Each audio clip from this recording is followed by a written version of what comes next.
Hello and welcome to another Openshift tutorial. In this video, we are going to see how we can use Gitlab CI with Openshift and then Kaniko. Most of you might know Openshift and Gitlab. Kaniko itself is a new open source project that is meant for doing Dockerless image builds. So you don't need to have a Docker daemon running to do a Docker build. So this is a project from Google. Please do check it out if you're interested. With that, let's get started. What we want to do at high level is this. So we want to use Kaniko for Dockerless builds. So we will basically have a container that has Kaniko executor, and then for that binary or the CLI tool of Kaniko, we will supply a Docker file, and then that when you supply a Docker file, that will Kaniko will build that Docker file into a Docker image, and then that Docker image will be pushed into GitLab registry. So we'll not be using the OpenShift inbuilt registry for this use case. We'll be using the GitLab inbuilt registry. So after the build is complete, the image will be pushed into GitLab registry, and then using that registry as a base, we will set up a DevOps lifecycle for the target application using GitLab CI. So GitLab will act as our DevOps process here. And then ultimately to deploy this application into the container platform, we will use OpenShift in this case. Okay, so with that, let's get started. I have a sample project here. I just imported it here from my GitHub repository. So this is a Node.js application which has a Docker file in it. So if you see, this is doing a Node.js build, and then there's a command for starting the application. Okay, pretty simple Docker build. I'm not modifying anything here. The only thing I'm going to do right now is basically add a new file called gitlab ci.yml. Okay, I've already created here. The example is in github.com/debian-master OpenShift examples, and then inside the Kaniko folder. I'm just copying that and then pasting it here. I will explain what it is. Okay, give me 1 second.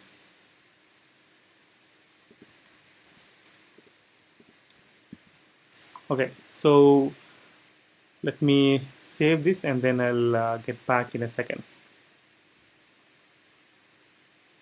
All right, so what does it do? The whole GitLab CI will run on this particular image, which is a Alpine based Docker image which has OpenShift CLI inbuilt. Okay, that is nothing else. It's just a Alpine based image and then an OpenShift CLI inbuilt. And then this has two stages. One is build, and then the other one is deploy.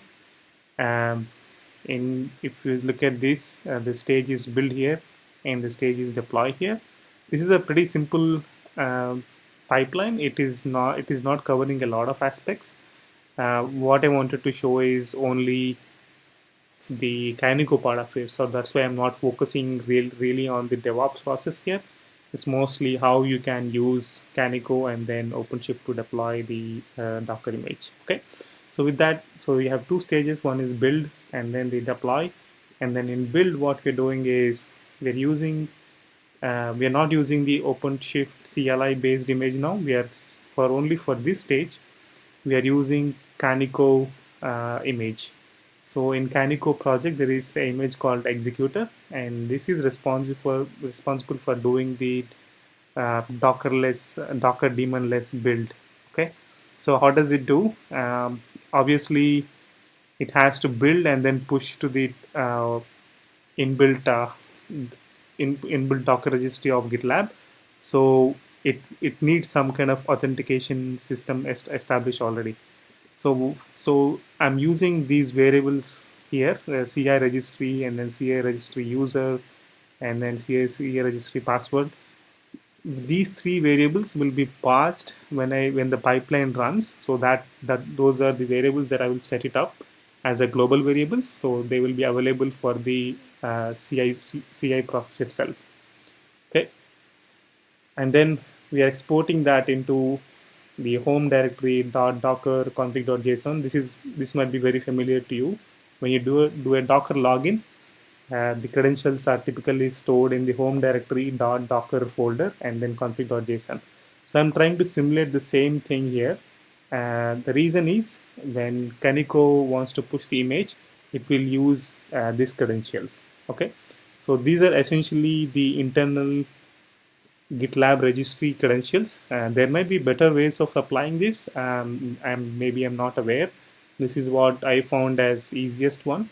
So I'm just building that config.json manually here, and then in the next step, Kaniko will basically do a build Docker build and then push it to the internal registry. How does Kaniko do the build? It's basically, if you see, this is the binary Kaniko slash executor, and then we are passing a context directory here. This is not really necessary, just in case. And then we are passing a minus dash dash Docker file. That is where our Docker file is. So we can see there is a Docker file here, and the destination is nothing but the target register where the image has to be pushed. Okay, this is not the name of the Docker image. This is of course the name of the Docker image, but it also does push as well to the registry.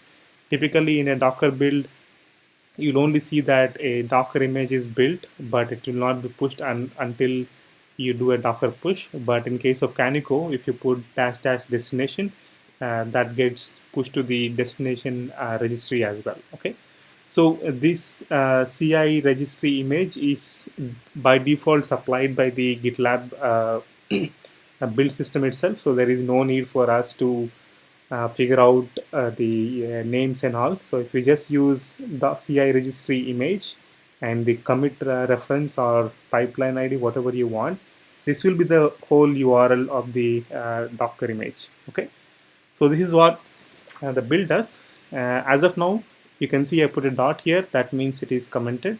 I can go take out that dot, and that becomes active here.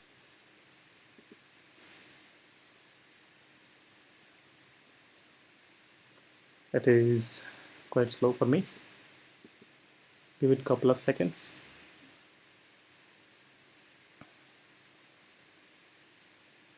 So while that is loading, let me go through the deploy part as well. Okay, let's go back.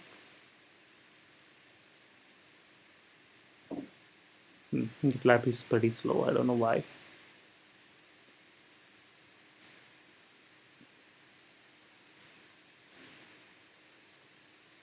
Okay, so let me go through the other part as well, and then I'll implement it. So in the deploy, what we're doing is in the deploy stage, we are not defining any image here. So that means it will use the global image that is there. Okay, and that image already has OpenShift CLI inbuilt. So what you can do is directly use OpenShift related commands here. So I'm doing a OC login to the cluster. So this Kate's cluster here is nothing but the Kubernetes cluster or the OpenShift cluster to be specific. And then the token is supplied again as a global variable. I'll show you how you can supply those global variables. I'll go through that in the next step. But if the variables are already defined, those will be used for logging into the cluster. Okay.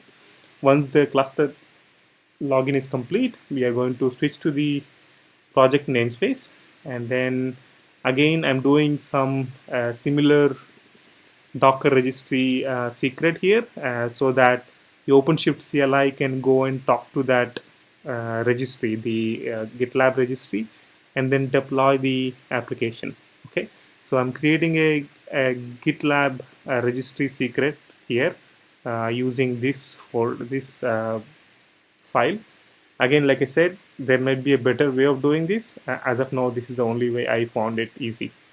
Okay, so once I create the GitLab secret, I link it with the default service account, which is responsible for pulling the image from into the GitLab registry and then deploying the image as well. So that is why we need to do a linking here.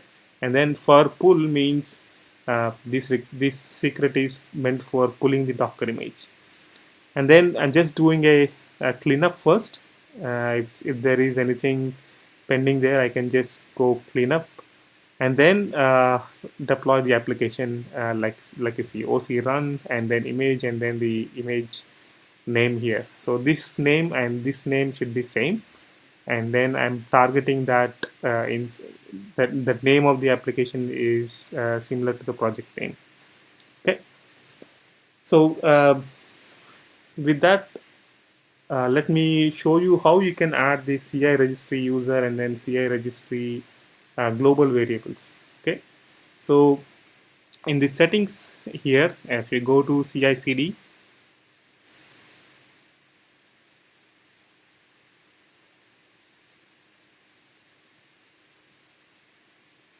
okay, it is quite slow.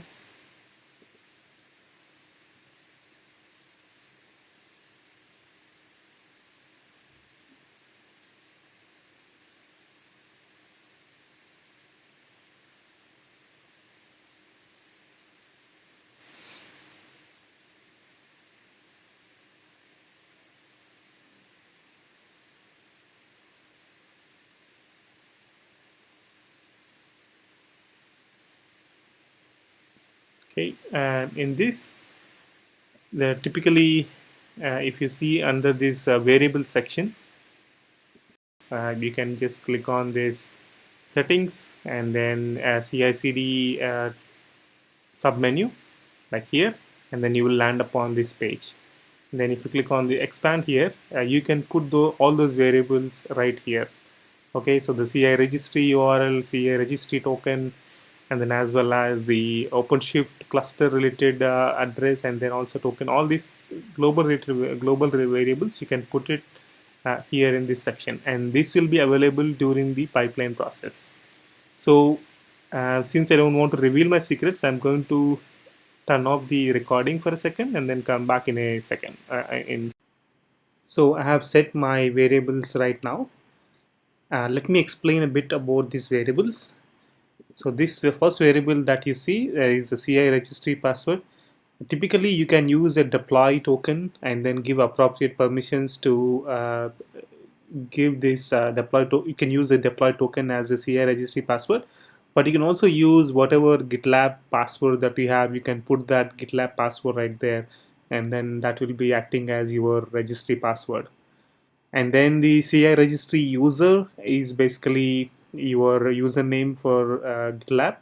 So in my case, it is Debian master here. Okay, and then the Kubernetes cluster in this case is my Kubernetes cluster name. So it will be, if you do a OC status, let me clear this. So this is my Kubernetes cluster URL.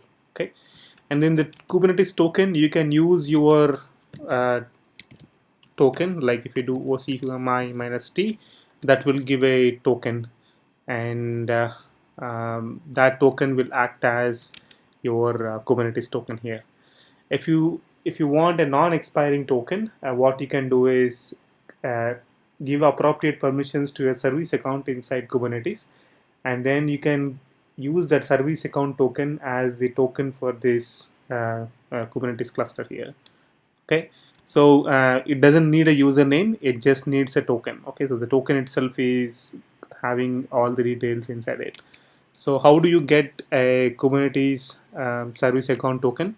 So let's say you are giving permissions to a um, default service account and making this service account, the default service account inside the default namespace, as the cluster admin of the entire cluster. And if you want to use that default service account token as the password for this whole DevOps process, all you need to do is do OCSA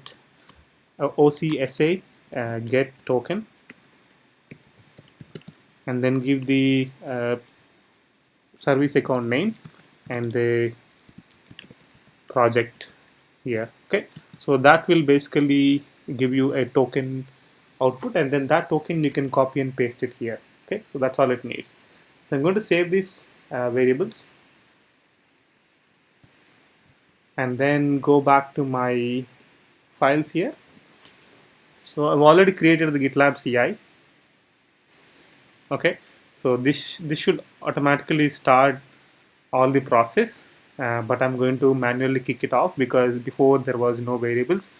I can make some small change here that will start the build process, or I can go back and then um, start manually. One thing to note here, how is this automatically built is basically GitLab comes with a auto DevOps feature. So if you go to settings and then CI/CD and then look at the runners here. So if you, these runners are nothing but um, Docker agents that are already tied to this GitLab instance, which will pick up the jobs that you post basically inside your GitLab CI YAML and then execute them. So I think this is a free service provided by GitLab. You don't need to do any extra configuration as of now.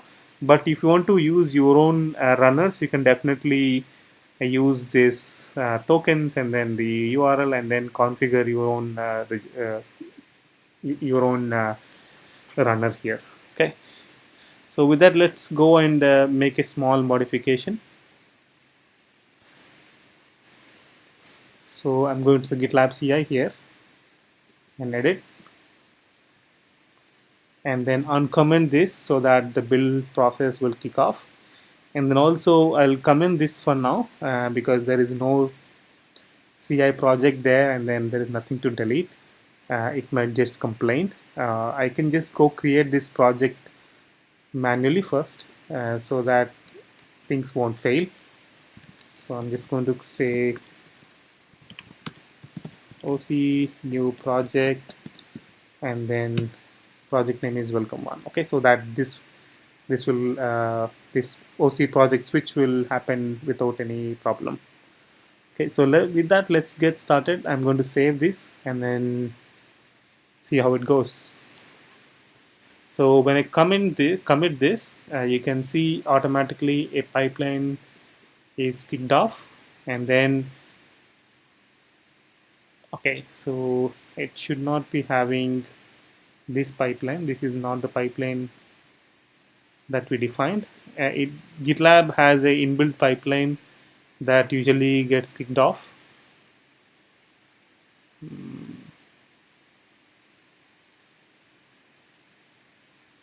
Let me see.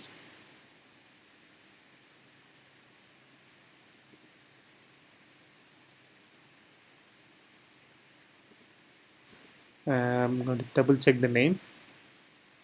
GitLab CI dash YML. Okay, I think we named it as there is no dot there, so that obviously it did not pick up. So put a dot here and then commit.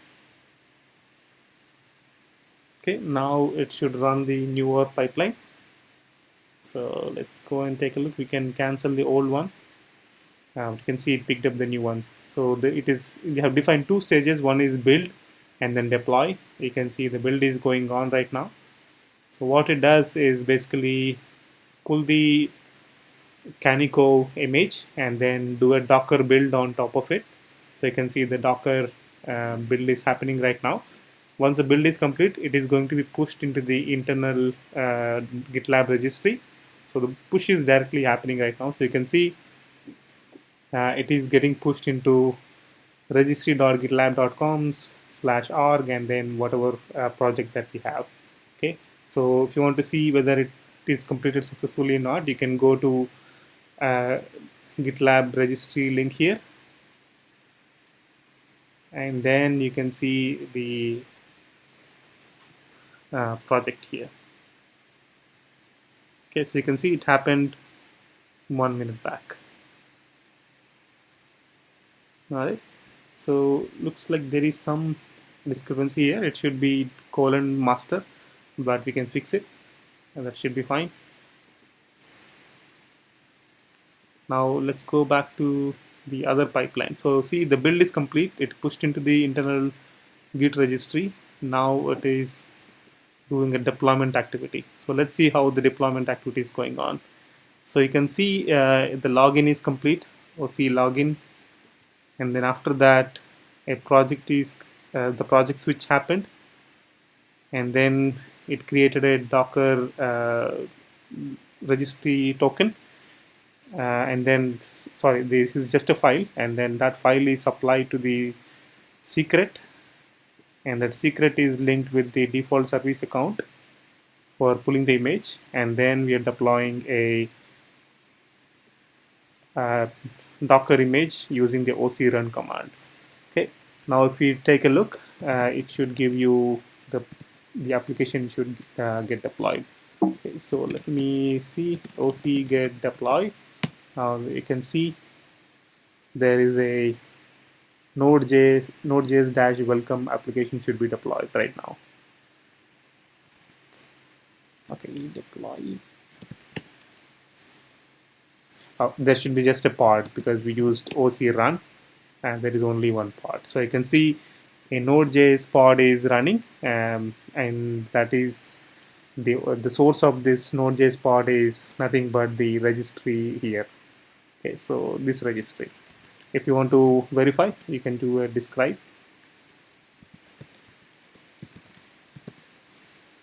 and then let's take a look here.